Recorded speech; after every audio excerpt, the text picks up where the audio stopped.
తెలుగుదేశం ప్రభుత్వం అధికారంలోకి వచ్చిన తర్వాత కూటమి ప్రభుత్వం అందరం కలిపి ఈ 2 సంవత్సరాల్లో నర్సీపట్నం మున్సిపాలిటీకి చాలా కార్యక్రమాలు చేసాం.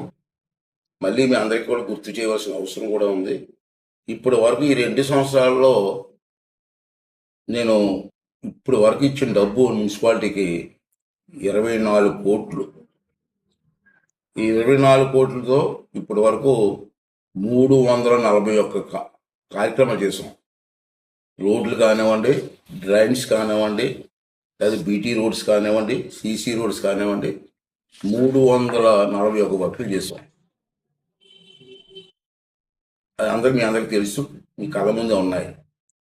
ఇప్పుడు ముఖ్యమంత్రి గారి ఆదేశాల మేరకు విశాఖపట్నం ఓడా వాళ్ళు మళ్ళీ ఈరోజే నాకు ఆర్డర్ వచ్చింది. ఈ ఆర్డర్ కాపీ కూడా మాకు ఉదయం వచ్చింది. మళ్ళీ మనకి ఓడా నుంచి మన నర్సీపట్నం మున్సిపాలిటీకి 8 కోట్లు ఇచ్చారు.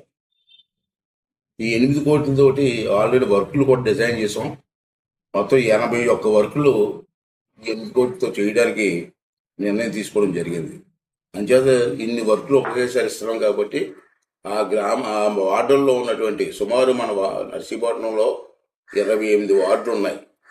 28 వార్డుల్లో కూడా రోడ్లు ఇస్తున్నాం, డ్రైనేజ్ ఇస్తున్నాం, సీసీ రోడ్లు ఇస్తున్నాం. అంచేత మీ పెద్దలందరూ కూడా దగ్గరుండి ఆ రోడ్లు పూర్తి చేసుకొని ఈ గ్రామాభివృద్ధిలో మీరు అందరూ కూడా భాగస్వాములు అవ్వాలని కోరుకుంటూ, అలాగే వార్డు ప్రజలను కూడా కోరుకుంటుంది ఏంటంటే ఆ రోడ్డు సక్రమంగా వేస్తున్నారా లేదా ప్రజలు కూడా చూసుకోవాల్సిన అవసరం ఉంది. మీ వీధిలో రోడ్డు వేస్తున్నప్పుడు ఆ రోడ్డు సక్రమంగా వేస్తున్నారా లేదా, 10 మందికి ఉపయోగపడుతుందా లేదని కూడా ప్రజలు కూడా అబ్జర్వ్ చేయవలసిన అవసరం ఉంది. ఎక్కడన్నా మీకు బాగా ఇట్లేదు కానీ తేడా ఉందని చెప్తే వెంటనే నాకు మెసేజ్ ఇవ్వండి, లేకపోతే నన్ను కలిసి చెప్పండి. దాన్ని సరిచేసే బాధ్యత నేను తీసుకుంటానని చెప్పి కూడా మీకు మనం చేస్తూ, మరి ఎంతో ఇబ్బందులు ఉన్నప్పుడు కూడా ఇంత డబ్బు అంటే లాస్ట్ టైం నేను ఇచ్చింది 24 కోట్లు, ఇప్పుడు 8 కోట్లు. అంటే ఈ 2 సంవత్సరాల్లో 32 కోట్లు ఒక్క మున్సిపాలిటీకి ఇచ్చాం. అంత డబ్బు తీసుకొస్తున్నప్పుడు ఆ రోడ్డు కూడా సక్రమంగా వేయాలి. సక్రమంగా చిన్న పొరపాటు చేస్తే నా దృష్టికి తీసుకురామని చెప్పి ప్రజలందరినీ, నాయకులందరినీ కోరుకుంటున్నాను.